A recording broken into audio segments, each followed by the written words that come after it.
હમણાં એક છોકરાને અને પપ્પાએ પૂછ્યું,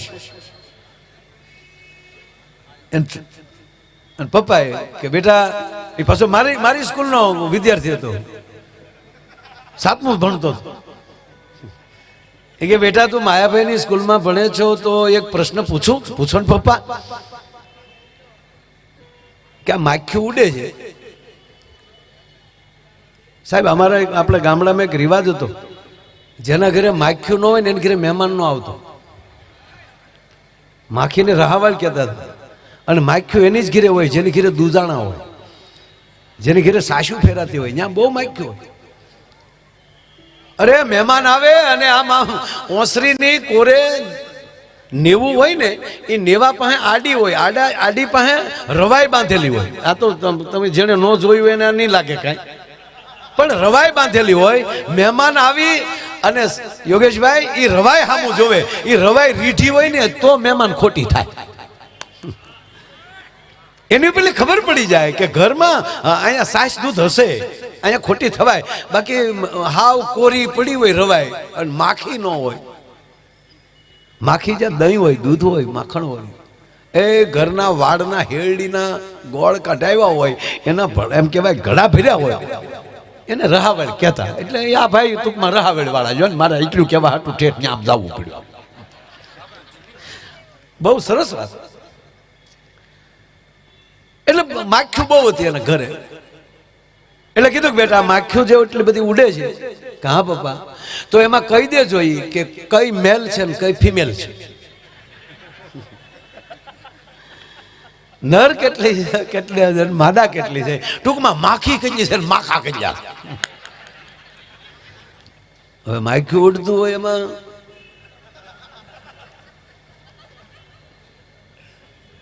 છોકરો કે પપ્પા આવો પ્રશ્ન તમારે મને પૂછાય, આ તો હેલો પ્રશ્ન છે, મારે એમ કે તમે ક્યાંક અઘરું પૂછશો. અરે બેટા આનાથી અઘરું હોય શું? તાક તમે હજી ત્યાં નિશાળે ન આવ્યા પપ્પા, આ થોડું અઘરું કહેવાય. આ તો હાવ હેલો પ્રશ્ન પૂછ્યો કે તું પણ જવાબ તો દઈ દે. તાકે અરીસા પાસે ઉડે બધી માખ્યું ને આપણી માથે ઉડે માખા. અરીસાની આજુબાજુ જે બનાનાથી બોલાવે છે એ માખ્યું છે ને આપણી ઉપર આવે છે ને ઉડાડીએ તો પાછું નાન્યા બેસે છે એ માખા. એ બીડી લેવા આવે છે, બીડી પાવે.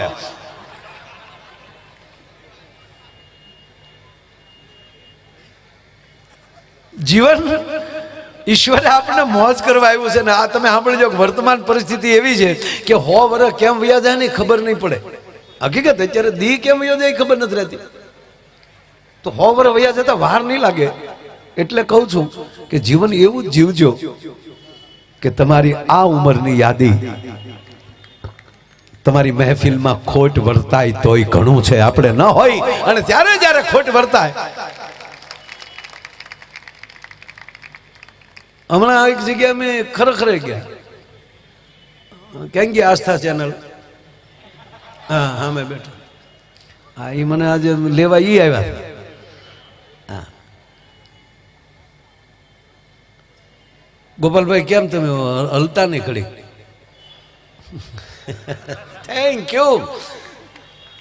કારણ કે આજે 3-4 જગ્યાએ કાર્યક્રમ એટલે ગોપાલભાઈ બધે જવાનું હોય. પણ આપણે આ ખરેખર જઈએ ને આપણને ખબર જ હોય તોય આપણે છોકરાને પૂછીએ કેમ કરતા બાપા ગુજરી ગયા. આપણે ખબર જ હોય ને, કોઈ આપણે સમાચાર આપ્યા કે ભાઈ ફલાણી જગ્યાએ તમે જે આવ્યા ફલાણા ભાઈ ત્યાં, આપણે કઈ કેમ તા કે ખબર નથી અને બાપુજી ગુજરી ગયા. એટલે આપણે કઈ શું થયું? એટલે એને કઈ કીધું જ હોય કે એટેક આવી ગયો, કે નકુસા માંગળી આવી ગઈ, કે હોલ્ડર માંગળી નાખી. એ મૃત્યુનું કારણ તો ખબર પડી જ ગયું હોય, પણ છતાં આપણે ખરખરો કરવો પડે, ત્યાં જઈને આપણે પૂછવું પડે. લ્યો એમાંય મને યાદ આવ્યું, હાવ લ્યો એ 12 દિવસ બેસી છે ને, બેસજો કાંઈ નથી, ઘરના બેસજો. આ બેહણા કરીને જે ગોબો ઉપાડ્યો છો ને તો એ બિચારો ટ્રાફિકમાં અટવાઈ જાય. આપણે બેસી છીએ ને એનું કારણ આપણે તો 40નું ચાલી દી હોય. એ ખરેખર શું છે કહું તમને, દાંત કરતા કેવું છે એ ખરેખર એવું છે. તમને સપનું આવે તો સપનામાં તો આપણે ક્યાંય આટા મારતા હોય ને, પણ જ્યારે જાગી જાય છે ત્યારે ખબર પડે કાલે લે હું તો માયાભાઈ છું, હું તો ઘરે હું તો છું. હા, ક્યારેક તો એવું સપનું આવે કે માણસને શ્વાસ જાગે તો કે હા એટલે કરી અમારે ભૂરાનું કોઈ સારું સપનું ન આવે. હા, ભૂરો સારે જાગે ત્યારે હાંફતો જ હોય. એમાં જાગે એટલે હાંફતો હાંફતો આપણે કે કાં પૂરા શું થયું, હડકાયું વાહે થયું, હડકાયું વાહે કાં ખૂટ્યો વાહે છો હોય. હું તો આપને કહું સાહેબ, સપના ટેસ્ટથી જોવાના. હા યાર, આ અત્યારે બેઠા એ સપનું છે કે હકીકત છે એ નક્કી ન કહેવાય. આનું નામ સપનું કહેવાય સાહેબ. સપનામાં મોજ હોવી જોઈએ. મને બહુ ખરેખર મને એવા સપના આવે, હું કોઈને કહું નહીં. સપના મને બહુ મજા આવે. એવી વ્યક્તિને મળી આવું ખબર જ ન રહે. આ સપના હારા જ જોવાના. અમારો હરિદ્વારમાં પ્રોગ્રામ, ઋષિકેશ, 3 વર્ષ પહેલાની વાત કરું. ઋષિકેશ પ્રોગ્રામ,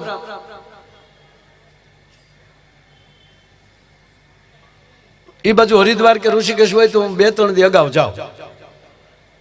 એ બાને આપણે એટલા દિવસ ત્યાં રહેવાય. ટિકિટ તો અમારે લેવાની હોય નહીં. હમણાં ગંગાજીમાં ભાઈ હું ગયો ને નાયો ને, તો ગંગાજીએ કીધું આ વખતે કોને ટિકિટ લીધી.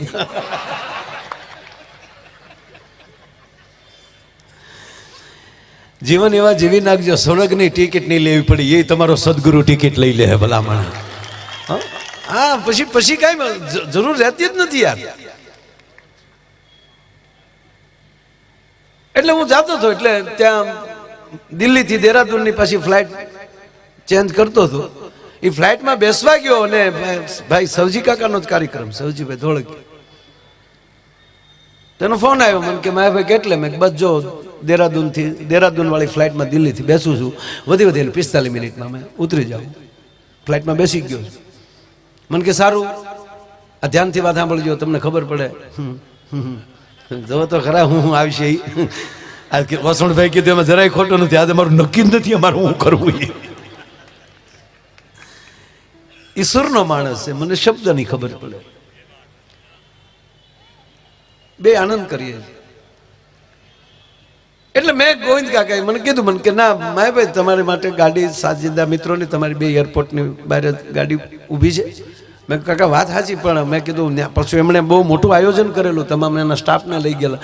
એટલે મેં કીધું જાહેર નથી કર્યું ને ખોટા. મેં કીધું સેલ્ફી પાડે ને માણસો, આપણે આપણી સેલ્ફી ઈશ્વર પાસે પડાવવા આવ્યા છીએ. મને કે ના કોઈ નથી કીધું, તમારો ઉતારો નોખો છે. ટૂંકમાં અમે અહીંયા પહોંચ્યા, મારે ઉતારે વયા ગયા. જ્યાં અમારું ઉતરવાનું હતું ત્યાં ગયા. રાતના 8 વાગ્યા. આસ્થા રાતના 8 વાગ્યા ને યોગેશભાઈ, ત્યાં રામદેવ બાબાનો ફોન આવ્યો. મને કે માયાભાઈ ક્યારે આવ્યા? કબાય. मैं कीधु शाम को 5 बजे आ गया. कि कहवाय नहीं, क्या उतरा छो? मैं कीधु आ जगह. अरे मन के ना उतराय, अमे मरी गया. ये तो गाड़ी लईने आव्या अने मन लई गया पतंजलि. राते 9:30 आयुर्वेदिक भोजन कर्યું. 11 વાગ્યા સુધી હકદખની વાતો કરી. 11 વાગ્યા હોઈ ગયા. 5:30 જાગ્યા. 5:30 જાગીને યોગ ચાલુ કર્યા. 1 કલાક સુધી એણે જેમ કર્યું એમ મેં કર્યું. 6:30 સ્વિમિંગ કર્યું. 6:30 થી 7 સ્વિમિંગ કર્યું. 7:15 થયા એટલે આયુર્વેદિક નાસ્તો આવ્યો. નાસ્તો કરવા સાહેબ અમે બેઠા, ત્યાં મોદી સાહેબનો ફોન આવ્યો रामदेव बाबा ऊपर कि बाबा आज लाइव क्यों नहीं हुए?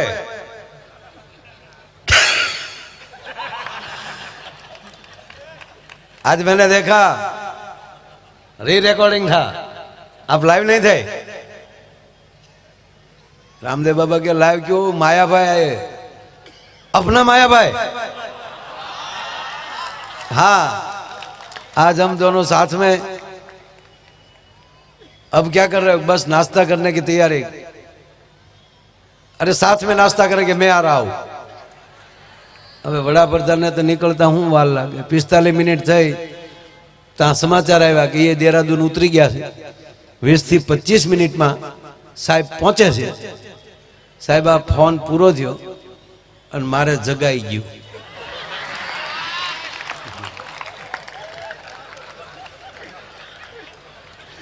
અને હું જાગી ગયો. બોલો. પછી મેં ઓશિકાને ટીકા માર્યા. હું કોઈક 20 મિનિટ હુવા દીધો તો તારા બાપ નાસ્તો તો આરે કરી લે. જીવન એવું રાખજો વાલા કે એમાં કોઈ દી તકલીફ ન પડે. રાજકારણથી પર કેવલ નીતિ, આમાં રાજકારણ આવે જ નહીં કઈ.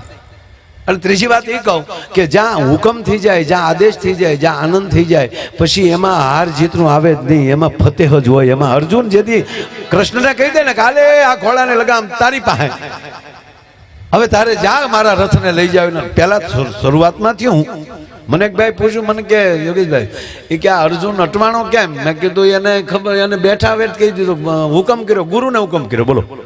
એ કે બે સંજયની મધ્ય રથને લઈ જજો. નગર બેઠા ભેગું કીધું તારે જ્યાં લઈ જાય અહીંયા લઈ જાય ભાઈ. તો આ કઈ પ્રોગ્રામ જ ન આવો. ભગવાન કે એમ તું કેમ રથ રાખવાનો? લે લઈ લો, લે લે આ લે લીધો. હવે જો લે કોણ છે? હા લે લઈ આ તો બધા એ નહીં. એટલે જ કહું. પણ જ્યારે ગુરુ હાથમાં લગામ લઈ લે પછી એમાં હાર જીત આવતી નથી. પણ આજનું મેં કીધું એમ કે આવો રૂડો જ્યારે મોજ અને આનંદ, કોઈ જાતનો બીજું કાંઈ નહીં, કેવલ દિલનું રૂડું. અને એમાંય આનંદ સાથે કહેવું પડે સાહેબ કે આપણા ગુજરાતી કાર્યક્રમો ખૂબ થતા. સાહેબ આપણા વડીલોએ ખૂબ એમાં યોગદાન આપ્યું છે.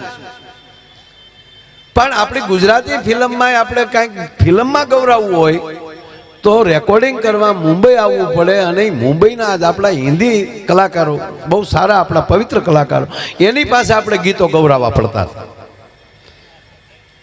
પણ આજે ઓસમાણભાઈ ને કીર્તિદાનભાઈ ને આજે આવ્યા છે આ સ્ટેજને સાહેબ, એને ઊંચાઈ આપી.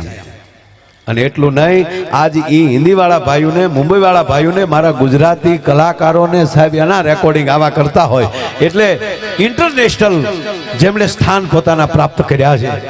કેવલ ગુજરાતના હવે પ્રેમી નથી રહ્યા, આખું ભારત જેને પ્રેમ કરે છે.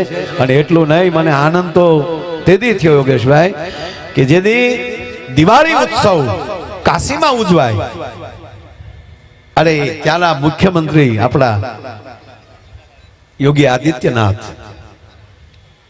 એ ઓસમાણભાઈ નો પ્રોગ્રામ રાખે. એટલું નહીં પણ આનંદ ઈથી આવ્યો હતો કે ખુદ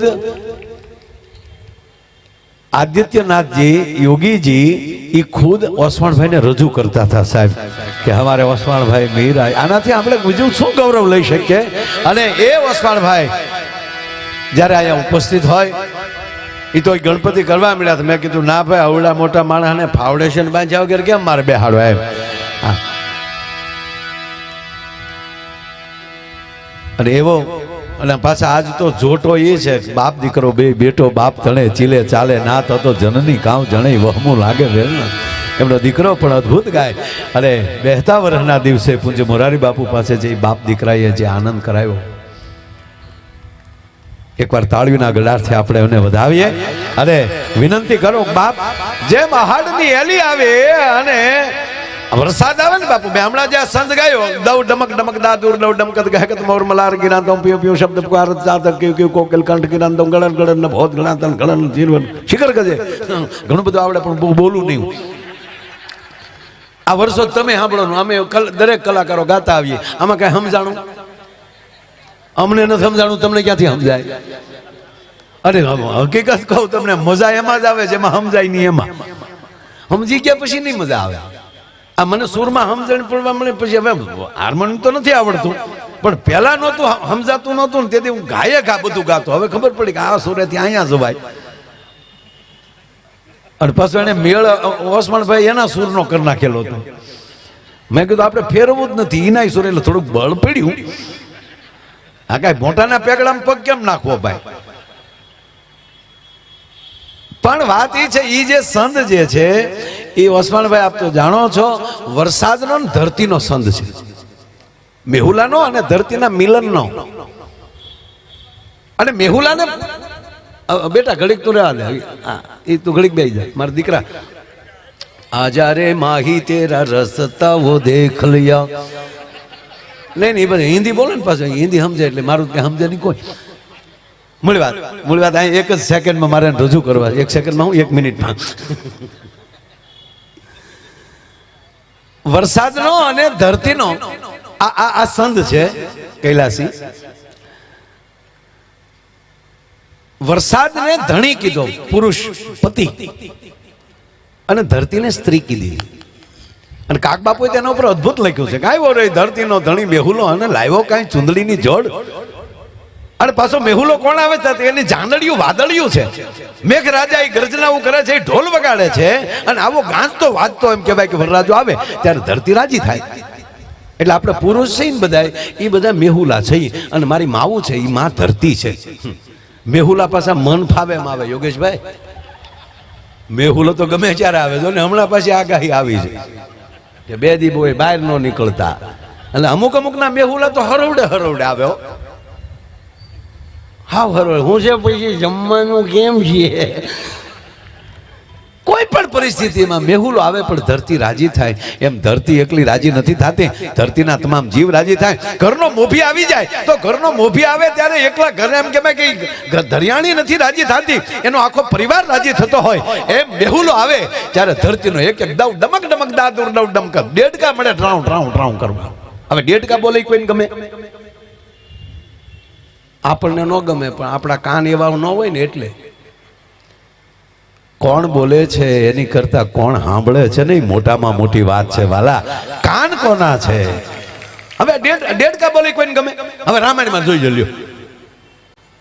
ભગવાન રામ લક્ષ્મણને કહે છે, માં જાનકીની ખોજ કરે છે, અને ત્યારે જે વર્ષા ઋતુ આવે આઈ ઘાન ઘામાન ના ભંગાર જત ગોરા એ પ્રિયા બીન દરપત મન મોરા. આ વાતમાં પછી જાય, પણ એની પછી તરત છે કે હે લક્ષ્મણ, આભમાં કડાકા થાય છે, મારું મન જાનકી વગર ડરે છે. પણ તરત આવે છે કે હે લક્ષ્મણ, આ ડેડકા બોલે છે ને તો મને એવું લાગે કે જાણે વેદની રૂચાઓ બોલે છે. તો ડવ ડવ ડમક ડેડકા રાજી થાય, મોરલા આનંદમાં આવી જાય, કોયલું આનંદમાં આવી જાય, અને આખું વાતાવરણ આનંદ થઈ જાય. એમ જ્યારે ઓસમાણ મિહિર આવે ને ત્યારે સાહેબ આખું વાતાવરણ આનંદમય થઈ જતું હોય છે. કારણ કે મેઘની ઘોડે ગર્જના કરતો આવે છે આવજ. અને એમાંય આજ પાછા કચ્છના એસવીના સાઉન્ડ, એને એકવાર તાળવીના ગળાથી વધાવો ભાવ. આજે આજ મુંબઈને ગંજવાના છે. અને આખો અમારો સટાપ. હું તો મહેસાણા એક બાજુ પ્રોગ્રામમાં એક ભાઈ કીધું કે માયાભાઈના વાયસરો આવી ગયા છે. વાયસરો કીધા બોલો, તો હું માથે નટ થઈ ને. યોગેશભાઈ શું કેવું આજના આનંદનું કેવું? હાલો. એમાંય સોનામાં સુગંધ વડે ગોપાલભાઈ શેઠી સાહેબ પધાર્યા છે. તાળીના ગળાથી આપણે એમનું પણ સ્વાગત કરીએ. અમારે ગુજરાતથી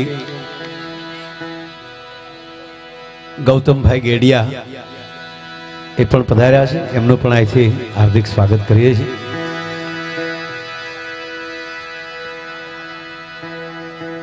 વર્ષોથી આ બધું ગવાતું જ આવે છે, પણ એક નક્કી છે સાહેબ, અમુક ગીતે કોકની રાહે બેઠા હોય છે. હું ઘણીવાર કહું છું ને કે ગીત જ હોય છે, શબ્દ જ હોય છે, પણ એ રજૂ કોણ કરે છે? આ બે વાત છે. ઘણીવાર દાખલો આપું છું કે તમે યોગેશભાઈ આપણે રિવરવલનો કાર્ટિસ બુલેટ, એ કાર્ટિસને તમે હાથમાં લઈને ઘા કરો તો કોઈને બ્લડ પણ ન નીકળે. એ કેવા વેપનમાંથી પાસ થાય છે, કેવી ગનમાંથી પાસ થાય છે. એમ શબ્દ કોના મુખમાંથી, સૂર કોના મુખમાંથી એમ કહેવાય નીકળે છે. એ એની પરિપક્વતાનું પરિણામ છે. આપણે વર્ષોથી કહીએ કે નિશાન ચૂકમાં નતાક નીચું નિશાન, પણ પછી ઊંચું નિશાને કરીને નીચે નાન્યા પડતું હોય પછી મૂકી દેવું જોઈએ. પણ જ્યાં સફળતા મળે છે, જ્યાં આનંદ આવે છે, અને આજે ખરેખર આમ એવો માહોલ બનાવ્યો ને જ્યારે એમ લાગ્યું ઘડીક બગડાણા છે હો સાહેબ. હા, દેવભાઈ જરાય ખોટી વાત નથી, કારણ કે એમાં છેલ્લે જે મહાદેવ આવ્યો ત્યારે એમ જ લાગ્યું બગડ કાંઠે ઊભો ઊભો બગડેશ્વર મહાદેવ આમ રમતો હોય એવો જે આનંદ આજે ઓસવાણભાઈએ કરાયો. જો કે રોજ આનંદમાં જ હોય, પણ મેં પહેલા કીધું એમ કે સામે કોણ આવી જાય છે ને એના ઉપર બહુ આધાર છે. બધાની વાડીઓ છે, બધાને ખેતર છે, બધાય બાજરા વાવે, બધાય કપા વાવે, પણ કઈ બધાને હરખ્યા ઝીંડવા ન આવે. અમુક ખેડૂત હોય આળહુના પેટનો તે હમણાં બેઠો ડુંડિયું ઊંઝું થઈ જાય. હા, એમ અમે તમારી વાડીના મોલ છીએ, તમારા વાવેલા મોલ છીએ. એનું તમે કેમ જતન કરો છો? તમે જે હામાં ગાંડા થાવ ને, મેં પેલા કીધું ને કે મેઘરાજા ગરજતો હોય, તમે અમારા મેઘ છો, એટલે મોરલાને તૂટી જવું પડે એમ બોલવું જ પડે, એમાં કાંઈ આવે જ નહીં. પણ ઓલું વાદળું જ ન હોય તો મોરલો આમ તડકાનો કાંઈ ન બોલે.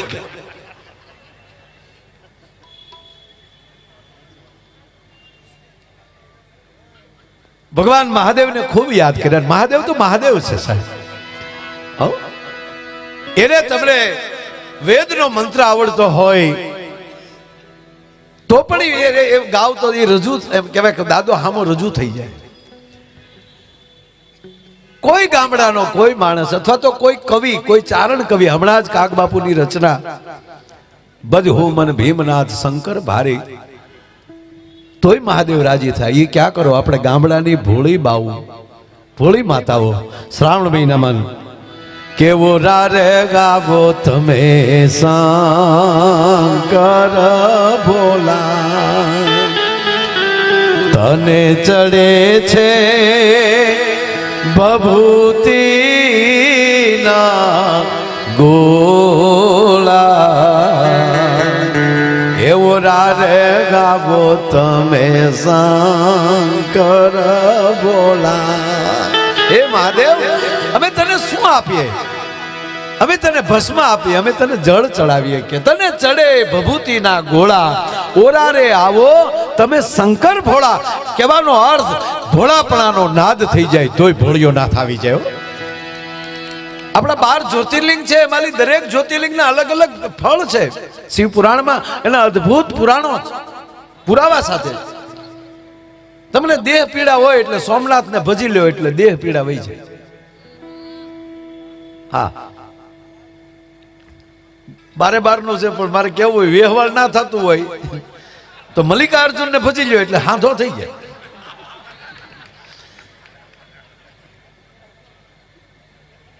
કારણ કે ત્યાં હમણાં જે ભાઈ ગાયું ને સિંગી નાદ બજાયો, પ્રથમ મહાદેવે સિંગી નાદ ક્યાં બજાયો? સિંગીનાદ મતલબ સિંગડાનું વાદ્ય,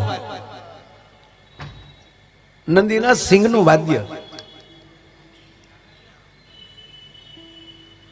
જ્યારે તમે જેનું ભજન કરો એ તમારું મળે ભજન કરવા, એ તમને મળે યાદ કરવા. કઈ પૂછી પૂછીને પ્રેમ ન થાય. સાગરે પૂછ્યું રેતી ને, સાગરે પૂછ્યું રેતી ને તને ભીંજાવું ગમશે કે કેમ? ત્યારે જવાબ આવ્યો, એ સાગર આમ પૂછીને થાય નહીં પ્રેમ. એ તો કોક ને ઓફિસર ની ઓફિસે જઈને કહેવાય આવું, મહાદેવ ને ન કહેવાય આવું. એમ એ તો આઠે ફોર આનંદમાં બેઠો હોય. એમ કલા પણ એવી વસ્તુ છે સાહેબ, એ પૂછીને ન થાય એ થઈ જતું હોય છે. હામાં તાર લાગી જાય, મમને લાગી તુમને આ ઈ વાત, મમને લાગી તુમને લાગી મું. તમે અહીંયા કલ્પના કરો કે હવે આ ગાય તો સારું, તો ઓટોમેટિક બ્લુટૂથ ચાલુ થઈ જાય, અહીંથી ઈ નીકળવા મળે. ત્યારે માનવાનું કે એક તાર બંધાણો. આ જે અંદરનો આનંદ એ તમારી ફરમાઈશ હૃદયમાંથી નીકળે અને અહીંયા હૃદયમાંથી સૂર નીકળે. બાકી ગાય એને ગળું કહેવાય, નકર ડોક કહેવાય, અને કોક મરડી નાખે બોશી કહેવાય. વસ્તુ એની જ છે, તમે ઉપયોગ કરો એના ઉપર આધાર.